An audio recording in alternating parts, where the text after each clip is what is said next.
I went to an all-boys high school, 1,200 boys, all going through puberty together at the same time. One day, I saw a big kid charge down this small, unassuming guy. I think he thought he was going to pound him into the dirt, but that's not how it happened.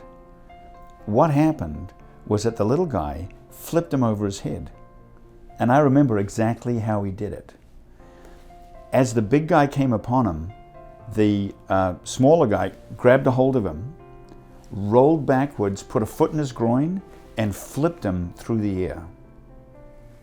We'd never seen anything like this before. The big guy jumped up and charged him again, exactly the same result. Grabbed a hold of the shirt, foot in the groin, rolled backwards, flipped him through the air. They both jumped up, and there was a pause. And the little guy said, "Do you want to do this again?" The big guy went, "No."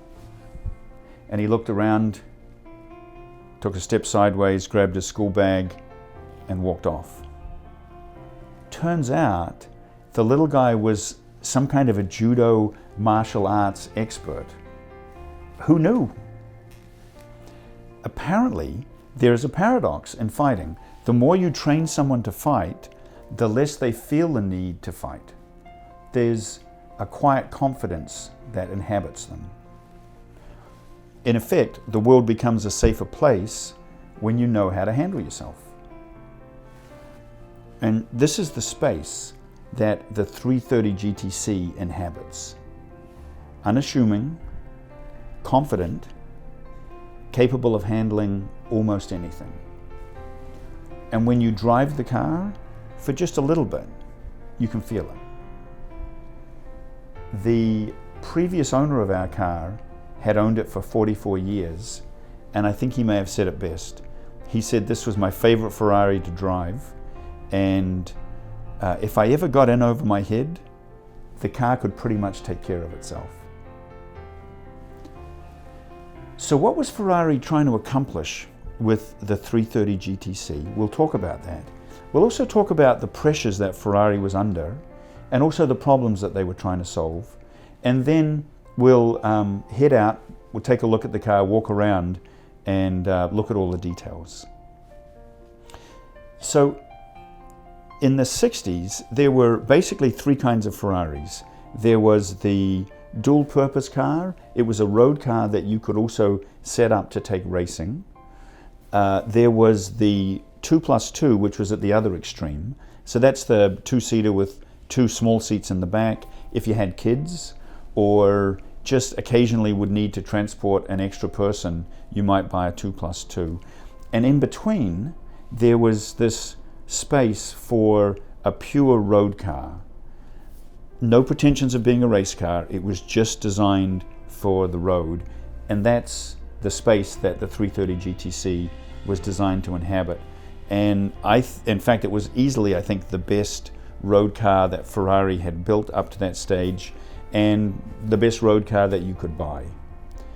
In 1967, our car sold for $15,000, and today it doesn't sound like a lot of money, but back in 1967, the average house in America sold for $21,000. So $15,000 was a huge amount of money. But you were getting a Ferrari, and you were getting the best Ferrari. The engine, the transaxle, the fit of the interior, everything about the car was great, but there were some surprises. A GTC has a steering box.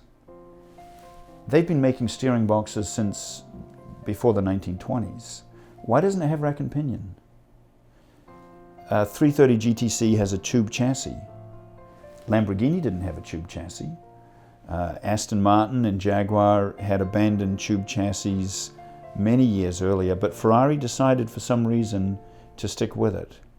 When you look at the suspension, it looks almost agricultural. It's a pressed steel suspension setup.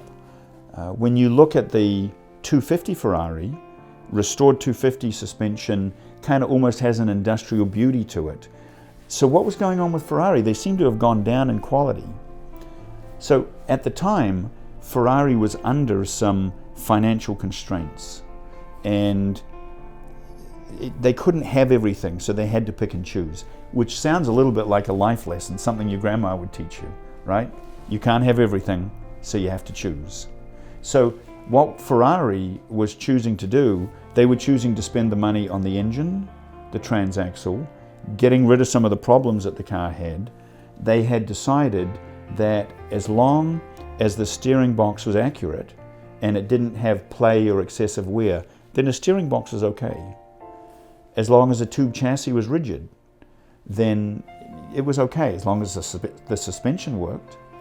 And with the suspension itself, they were saving money on the production, but they were spending money on making sure that it was perfect.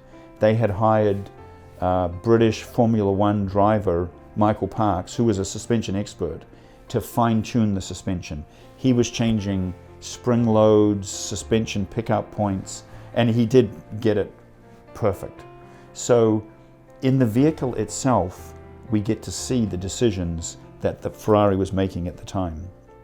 The major flaw that they had to resolve was an alignment issue. In the 275 GTB, the engine and the transaxle could get out of alignment, and the drive shaft would try and take up that difference and create vibrations, eventually wearing out bearings, cracking engine mounts. And Ferrari had tried to resolve it a couple of different ways, and it hadn't been successful.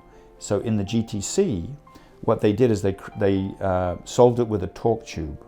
So the engine and the transaxle were rigidly connected to each other and aligned at the factory. The drive shaft ran through the torque tube, and once it was aligned, it never went out of alignment. So they were able to resolve that problem.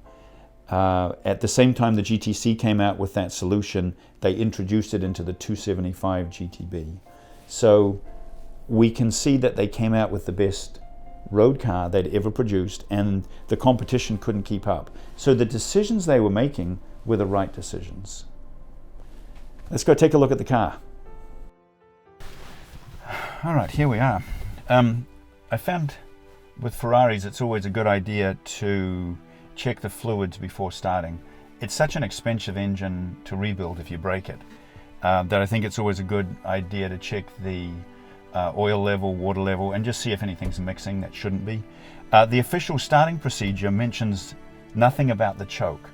All right, they've hidden the choke up under the dash. They don't want us to use it, I don't think.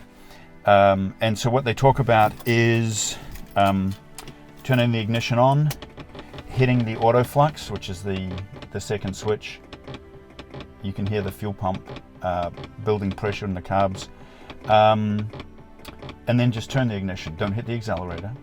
If it doesn't start, then turn it off, give it a couple of pumps on the accelerator, and try it again. And either way it'll work. Let's give it a shot. There she goes. First time right on the button. All right, let's go for a drive. So the first thing you notice is the driving position. It's very, very Italian. It's kind of a little laid back. German BMWs and Porsches, I seem to feel like I'm sitting upright more. Italian cars, so it has that Italian sort of steering wheel at arm's length, laid back kind of feel. You want to avoid second gear, so we're going from first into third gear. Second gear, I don't know what it is, on old Ferraris, always seems to have a possibility of grinding. Let's put that window up. Right through Testarossas, the second gear, like the transaxle, needs to slosh the oil around a little bit, otherwise you risk grinding second gear. So just for the first 10 minutes, avoid using second gear. And the controls of the car, big steering wheel, right? Around the parking lot, it can get a little bit heavy, but anything above walking speed, steering wheel feels fine. Clutch is not heavy, it feels kind of normal. And the brakes are quite light. This has power brakes, which is nice. Just get around this corner here. There we go. Woohoo! Before really kind of putting my foot in it and having some fun, I like the oil temperature to get up a little bit. Water temperature will get up to where it should be pretty quickly, but oil temperature can take quite a bit longer, maybe 20 minutes to sort of get into the mid-ranges. But I kind of like the oil temperature to get up there before playing too much. The car has a very mechanical feel about it, right? It's just, you can hear everything kind of working up front. It just feels very mechanical. The other thing about it is the softness of the ride, which is kind of unexpected. I just got out of an M5 with Nürburgring suspension, and that's quite heavy, like stiff, really stiff suspension. This car seems to have soft springs. I don't know how. In my mind, I associate soft springs with poor handling and stiff springs with good handling, but not so in this car. Somehow Ferrari has a soft ride with good performance, which is kind of nice. There's a windy road up here a little further, so we're going to tool along until we get to the windy bit, and by then maybe we'll have a little temperature in the oil and we can play. It'll be fun.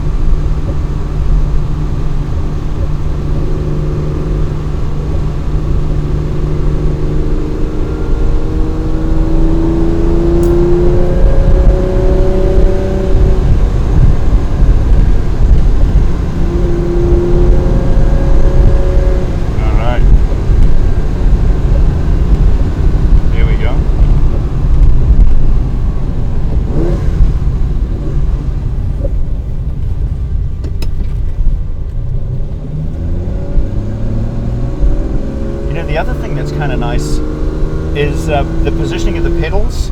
Like I just came down through that corner and you can hit the brake and then roll your foot and then tap the accelerator with the side of your foot just by rolling it.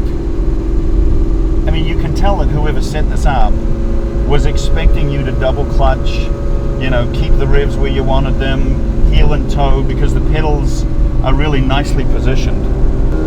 We're going to put a little bit of juice into it and take some corners up here.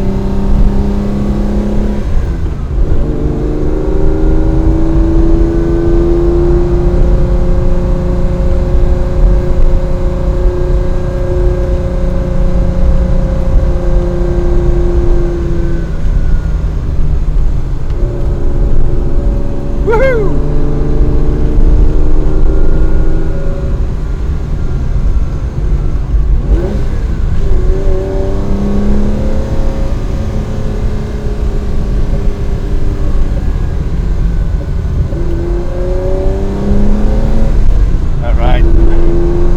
Nice windy bit.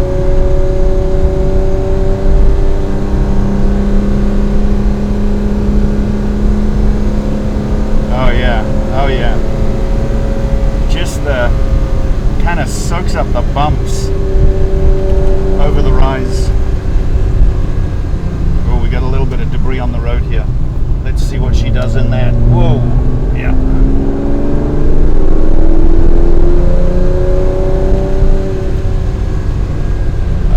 Third gear, down into second,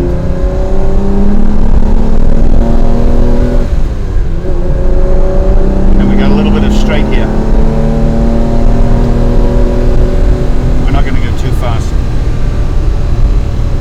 We don't want to bump into a farmer in his tractor. All right.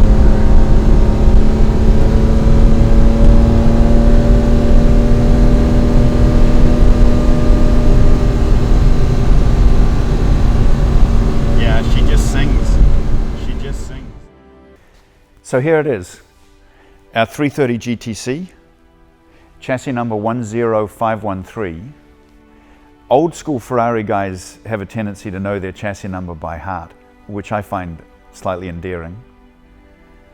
Understated is not a word that you hear associated with Ferrari very often. Most Ferraris are not understated. But words like understated, sophisticated, elegant are all the kinds of words that you hear to describe a 330 GTC. If you talk to a collector who has a quantity of 50s and 60s Ferraris, it's very common for them to say that the one they like to drive the most is their GTC. It very much is a driver's car. It's very much a connoisseur's car.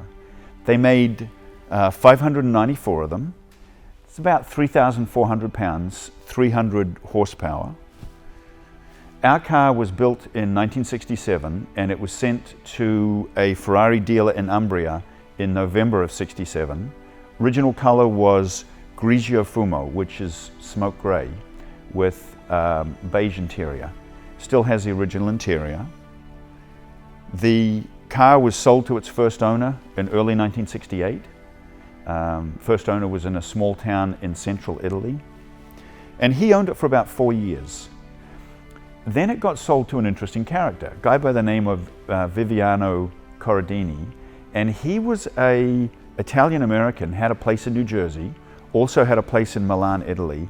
And it seems that for a number of years, right through the 60s and 70s, he was buying old Ferraris in Italy, exporting them and selling them in the US, which to me sounds like a dream job, to be driving around Italy, looking at old Ferraris and exporting them.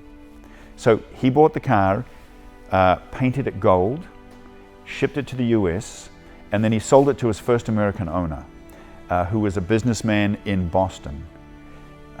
The vehicle changed hands a couple of years later and it went into a collection in Boston where it stayed for the next 44 years. And it hardly got used.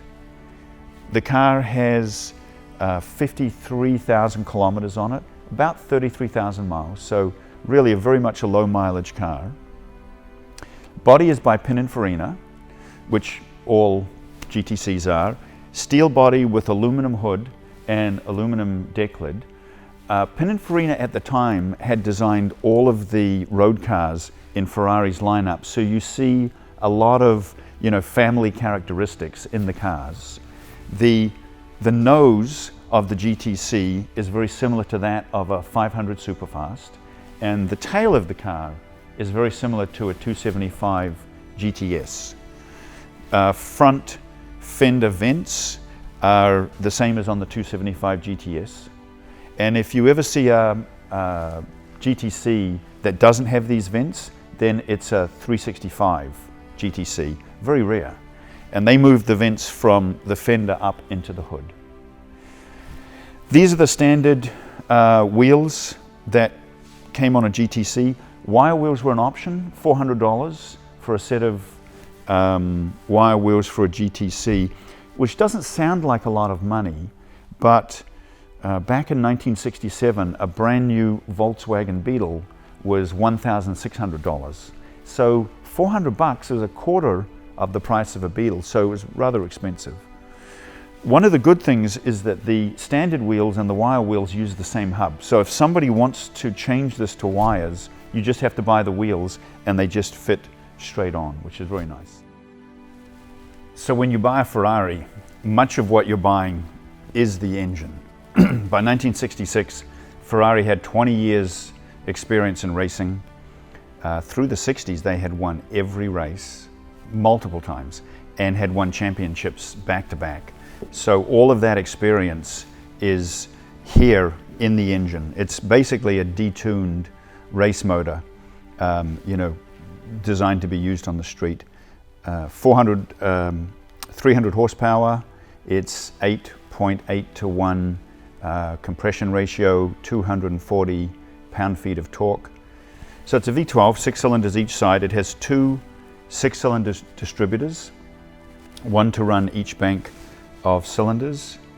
And when you look at these cars, you want to be careful about the numbers because engines get swapped and the numbers get mucked around with, so you have to check quite carefully. The chassis number is on the chassis plate here, and the chassis number is also stamped down in the suspension tower on the passenger side. The engine has 2 numbers stamped on the back of the engine. You have to remove the passenger side exhaust heat shield to see it, but there's an engine number which is the same as a chassis number, and then there's a numero interno.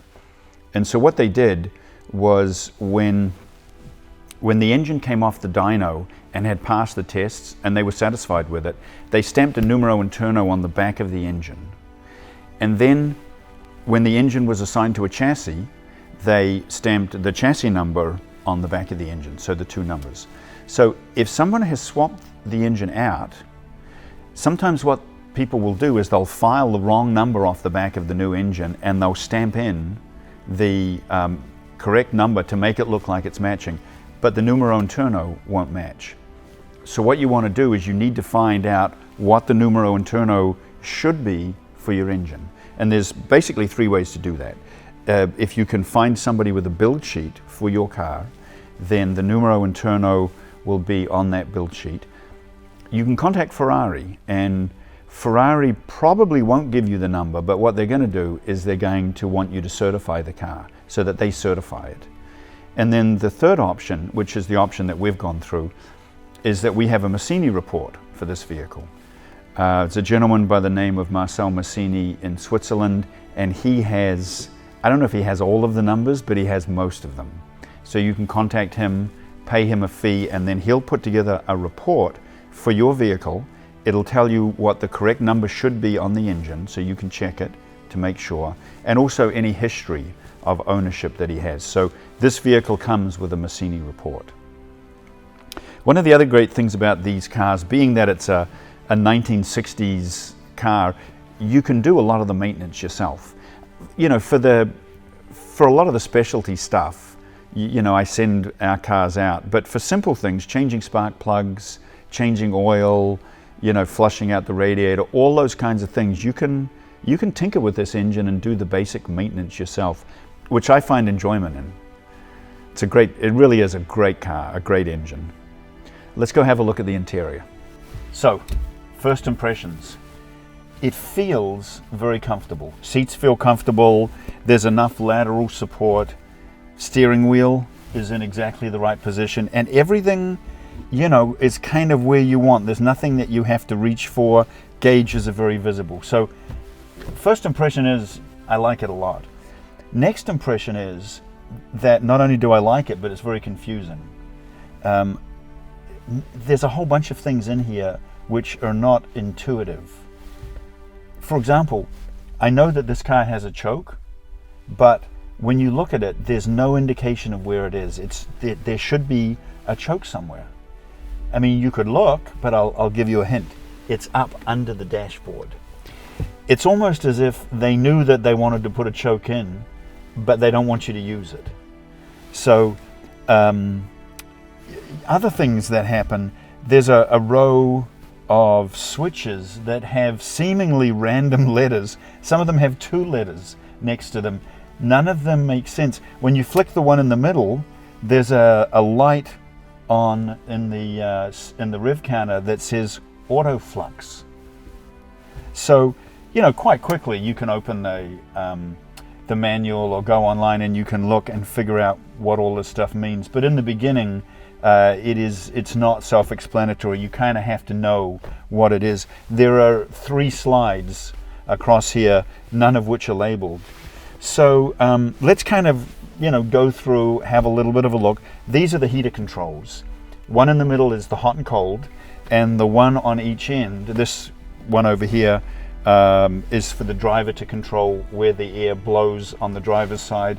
That one controls where the air blows on the passenger side. These switches along here, you hit the light switch and the lights don't go on. It activates this lever. It's the biggest lever, and it has 3 positions: off, on, and flash.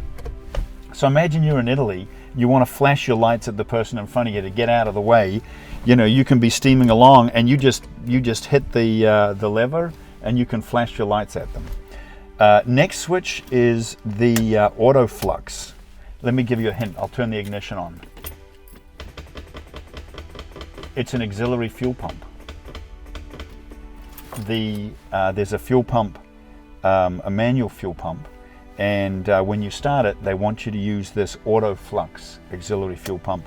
Next 2 switches are for fans: driver's side fan, passenger side fan, rear window defroster, and the interior light switch. So that's kind of the array of switches. We have 8 gauges, rev counter and speedometer. Speedometer goes up to 300 kilometers per hour, which is a little optimistic. That would be 185 miles an hour. Top speed is 150. And then we have 3 gauges in front of us: oil temperature, oil pressure, water temperature, and then gas, clock, and amps. So plenty of gauges. Our radio is an 8-track from the 1970s. Originally would have been a Blaupunkt Kolm. I don't even know if I'm saying that right. Blaupunkt Kolm. And those are available rebuilt. So if somebody wants one, we can help them get it. Electric windows were standard. Also came with this, a manual crank, because they knew that eventually the electric windows are going to fail. So you'll see on the door, there's a little plug on the door panel. You can pull that plug out, slide the hand crank in, and crank the window up or down, whichever you need. Probably my most favorite feature is this tray in the center. Like when I am driving in a car, I'm always pulling my phone and my wallet and my keys, and you know, I'll put them on the passenger seat. You take a corner and they slide off into the distance. This is perfect. I mean, you can load this, plenty of room, put your wallet, put your phone in there, and it doesn't even slide. It just kind of sticks to the vinyl. So it's fabulous. What else am I forgetting here? Oh, we've got a panic handle above the passenger, so they can grab a hold of this thing if something exciting happens. The rear pillars have air vents, so we can slide the air vent down if we need greater airflow inside. And on the back, we have leather straps. There's a little shelf in the back here where you can put extra pieces of luggage, and to make sure that they don't slide around, you can strap them in place, which is kind of a nice feature. So really well appointed, very comfortable, not intuitive, but once you've read the book, you'll know what everything does.